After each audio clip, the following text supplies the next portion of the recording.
Crypto.UK, Shaz Chaudhry, joined by a gatecrasher, in my opinion. How? The Lions have just gatecrashed the 11th of April. What are you doing? Listen, it's not gatecrashing, it's boosting. It's boosting. Yeah, but in my opinion, I thought Dubois and Joyce, looking forward to this fight. But now, you've been having someone calling you out and you went, come on then, let's have it. Let's have it. Let's fucking have it.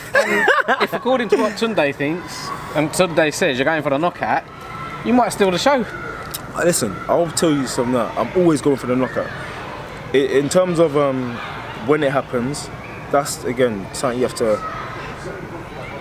to tune in for. But that's always going to be my goal, because I believe in entertainment. When you watch a fight, do you want to see 12 rounds? I'm just asking you, genuine opinion. I want to see from the olden days, because I'm just a little bit older than you. How old are you now? 28. Oh, I'm 29 then. I grew up watching Mike Tyson on a Saturday morning. Yes. And why did I watch Mike Tyson? Because he was the best knockout artist around. He was exciting, he was explosive. Mike Tyson's the reason I got into boxing. We all want to see knockouts.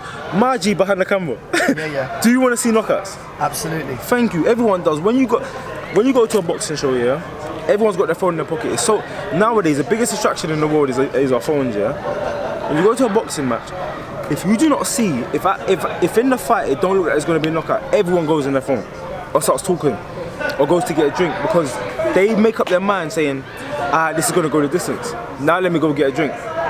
They don't want to see. They don't want to see it. I'm sorry. Nobody wants to see it. From Ilford to the USA, via York Hall first, to Spain, and now you're back in London at the O2. Been quite a journey already, but how far along your journey are you? You've had a world title fight, but for me, you've not even got to halfway in your journey. You're about a quarter. Yes. Where do you see yourself in your journey?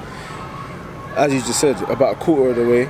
My journey's been amazing, man, because everything happened very quickly and I've earned that.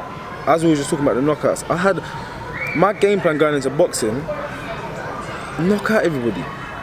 That's what builds your name, that's what gets people interested in you, that's what's exciting. I'll be honest with you.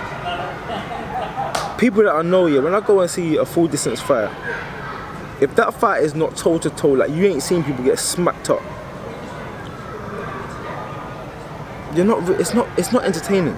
It's a boxing match, yes, it's good to see, jab, little psh, okay, but you want to hear the crowd roaring. You want to hear, ooh. Do you know what I'm saying? You want to hear punches. That's what Mike Tyson was so fantastic at. You secured a bag. I saw the tweets. You wanted to secure the bag. You got a bag against Kovalev. Not the result you wanted, but you live and learn. Yes. You'll come back. No doubt you're going to have countless world title fights and defences. Once you got a bag, you then become a businessman. Mayweather did it. The hunger may not be there. How hungry are you? And I'm not talking about them sandwiches, just yomp down. Rhubarb and goat cheese is right, isn't it? It's nice. No, I didn't have the rhubarb and goat cheese. I want rhubarb and goat cheese. See, I don't usually touch rhubarb. That don't make sense for me. Was it nice? Yeah, really nice. Yeah, see, that's because you're hungry. Shall I call the man back? That's definitely because you're hungry. That's definitely because you're hungry. What are you having? The salmon? I had the salmon and cream cheese. I love that I love that mix. I got grilled fish later for lunch. Yeah, lunch. I got fish, okras, and vegetables. What you don't know is me and him bump into each other in places like Sahara Grill in Ilford, where we're having food, and then my kids know Anthony is the guy that gets hit by paintballs. He might not get caught by a punch, but he comes and shows my kids, look, I got a paintball scar here, paintball scar here. Hey. What, the insurance is covering that? Listen, paintball is, nobody go paintball, I beg. It's dangerous. And not with your crab. And they lie to you, Bob. They try to say, yeah, you're good. If you wear like a boiler suit and one tracksuit underneath, you're good. Let that thing touch your skin. Yeah. Let it touch your skin. It's mad. You need to wear about 4 tracksuits to be good in that. Hunger in the ring. Yes. Listen, my hunger has always been at a certain level, but my hunger's tripled, man. Because it's like you're on the cusp. You're there. It's all good. It's all good when you're starting, but it's like you're almost there now. You're in that limelight. I'll be honest with you. My hunger's always had a progressive escalation. And other people are gonna see it like, oh, he's got a bit of money now. He's gonna calm down. He's gonna do this. He's gonna do that. Yes, you're like, okay, I've got money now. I didn't have money before. Now I've got a bit of money, but I could have a lot more. I could be financially free forever. I could do this. You could. I could become world champion. I could put myself in history books. That's what the big risk, big reward thing is about. Legacy. When I went to Russia, that's what I was talking about. I wasn't talking about no money. There was a lot of things going around saying I'm getting 4.2 million. I didn't get no 4.2 million. That's lies. But you got a lot of love there as well. I got a lot of love in Russia. But my whole thing was this: if I go out to Russia and knock out Kovalev like I say I'm gonna do, that's history books. I don't care what nobody says, because there's no man that had 12 amateur fights, even without the win. There's nobody. Name me one person from Britain, from anywhere, who had 12 amateur fights, got themselves onto the world stage, and went to Russia to fight someone like Kovalev. It's impossible. No one thought I was going to take that fight. People were like, oh yeah, he's going to pull out next week. I can put money on it. People were saying I was going to pull out because they didn't understand how I was doing it. A lot of people would have got there and froze. I didn't freeze. I went in there and tried to take off his head. Do you get what I'm saying? So it's like, was there interaction with Kovalev after the fight? Did you guys have a chat afterwards? And what did the man say, if anything? Not at the ring, but he come up to me in the ring and he goes, "You surprised me." He said, your ring IQ is very high. He goes, "I didn't expect that." He goes, "I thought it was going to be an easy boxing match." He goes, "I thought I would have made you miss and everything easily." But he goes, "Your IQ," he goes, I literally made the fight hard. Plus he felt some of them bombs. And I hurt him. I almost stopped him. So again, I don't really take anything from that because I didn't win the fight. The only thing I take from it is that I know what I should have done to win the fight. I said to myself, I'm not going to go out. I said I'm not going to go out there and win on points. That's out of the question, because Kovalev's in Russia.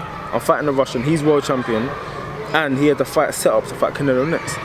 So I said my only option is to go out there and knock him out. I said that. So that's what I went out there and tried to do. I said after the 6th round, if I hurt him, I'm going to go for it, because after 6 rounds, you're in fight mode now. You're not just starting off and you're a bit cold and you can. 6 rounds, you're in fight mode. So it's like, you've only got 6 rounds after that. So I hurt him in the 8th. I said, that's it. But I actually hurt him in the 7th. I hurt him in the 7th. 8th round come now. I hurt him again and I went for it. It's all this fight you're having now with King Arthur, Lyndon Arthur, is also an eliminator, as Frank said. Right back in the limelight. Not that you haven't gone there, gone out of it. World title aspirations, bang up. Do you care who's going to be up there? Who you're going to be fighting as third? Or do you have a preference? I want to fight him for the world title. I've never focused on anybody but myself. And I've never looked past any fight either. So right now, it's 11th of April, and that's all I'm focused on. So what Frank was saying up there about world titles and stuff, it didn't even go all the way in the air and come out the other side. It went boom and bounced back up. I got one complaint today, and I never have a complaint. I was one of the guys, you know, when you just sat down and I'm looking to the right and I saw them having I jumped. Yeah, I know you shouting jumped. out lions in the camp. I saw you, lions in the camp. And when I shouted it, I saw so much people in the crowd. They thought a bomb went off. Do you know what I was only grateful for? Because you're the king of taking like quick videos of Tunde Ajayi as well. I was glad you didn't have your video going, and then you like circle my face and say, look at him. Listen, I scared him with just my voice. That was funny. But best of luck on the 11th, my man. Take care, always a pleasure, and loving the bling, loving the outfit, and it's hoodie season. I see the watch, please. Big man, good luck. Love my brother. Come on, man. Pep Talk UK. Come on. Lions in the camp.